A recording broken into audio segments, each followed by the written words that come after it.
Tony Brandenburg from ISTE is joining me now, and ISTE is a sponsor of the event, a supporter of GESS 2016.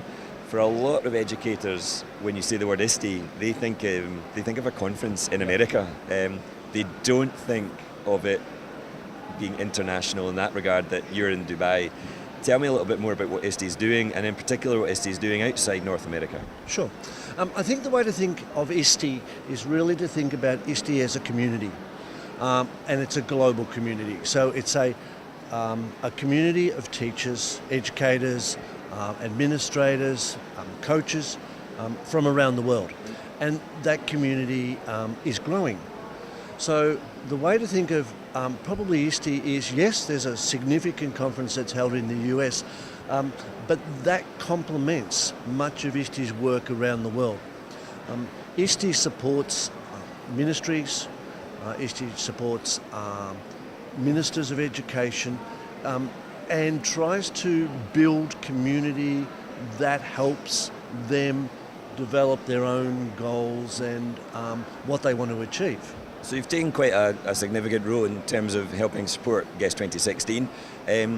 ISTE is one thing, but what have you personally learned from the last few days at the conference? Again, it's all about community and developing of networks. The Dubai education community is a very alive community. It's bustling, there's innovation, there's creativity. It's something that ISTE has in common with this community. This is a good fit for ISTE, as is the education community here with ISTE. In all this, one of the important things to think about is that teachers are the best educators of teachers, as we would think that students are good educators for students. We tend to build on that. Many people think of ISTE not only as a conference, but also our standards. And the standards, the ISTE standards are in many places around the world.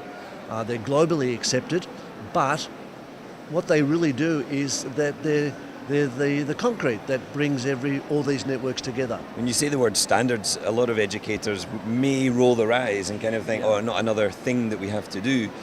What have you noticed, particularly in this region, about the way teachers and schools have adopted standards to actually create a more positive, student-centred environment for learning? Yeah, the ISTE standards are designed and have been over many years so that they can be used in different situations in different countries. So what you see is a commonality, and you would see that in Malaysia, or you would see it in Vietnam, as you would see it here. Yeah. But then they're adapted to the culture and the norms of the country that they're involved in. So ISTE tends to hope that the standards are not seen as something that people are assessed to, that people are accredited for, but they're more of, in some ways, a gift to the world that enables countries to be able to have a platform to build and develop from. So I'm really interested in, what would you say to someone who is thinking of coming to GESS 2016 or 2017 next year? What is it you get out of being here in person and meeting local educators? What has GESS 2016 brought you? It's the networks. It's being with people. It's talking and listening.